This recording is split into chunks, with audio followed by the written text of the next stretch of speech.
Pas un outil magique, mais bien pratique dans certaines conditions. Le drone permet de semer les couverts d'interculture au moment le plus opportun pour la culture en place et pour les graines semées. Reportage en Alsace, entre 2 parcelles de soja et de maïs. Le semis de couvert, le principe là de le faire en drone, c'est qu'on va pouvoir vraiment intervenir à des moments où on ne voulait pas intervenir avec un engin roulant, où on ne pouvait pas intervenir. Et donc l'idée c'est vraiment de ne pas avoir d'impact sur la parcelle.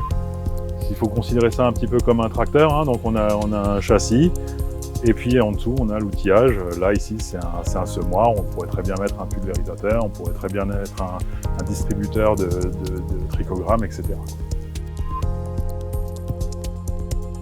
On va préparer le drone. On le branche, on démarre. Il va faire tout un pré-chauffage, il va checker tout ce qui est organes nécessaires à son pilotage. Et puis après on va lui intégrer un plan de vol et puis on va le faire décoller.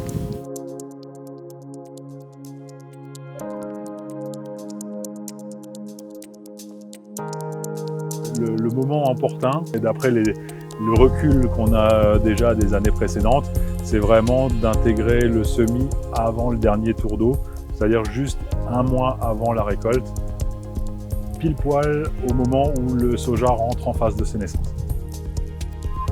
Et en maïs, c'est un peu plus compliqué, parce que là, ça nécessite vraiment d'être intégré dans un itinéraire technique et vraiment d'avoir une réflexion sur la globalité de l'année et sur ce qu'on va implanter derrière.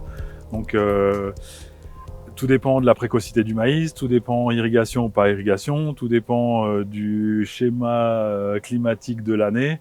Donc on va venir, si je devais dégrossir le trait, on va venir grosso modo implanter le semis entre 1 mois et demi et 3 semaines avant la date de récolte.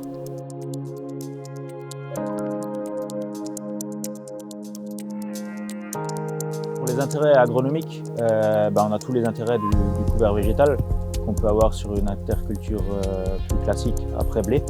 Donc le fait d'ameublir le sol, le fait de couvrir le sol pour tout ce qui est levée des adventices, le fait d'apporter de l'azote aussi si on met des légumineuses, et le fait aussi de capter l'azote qui est disponible dans le sol pour la culture suivante.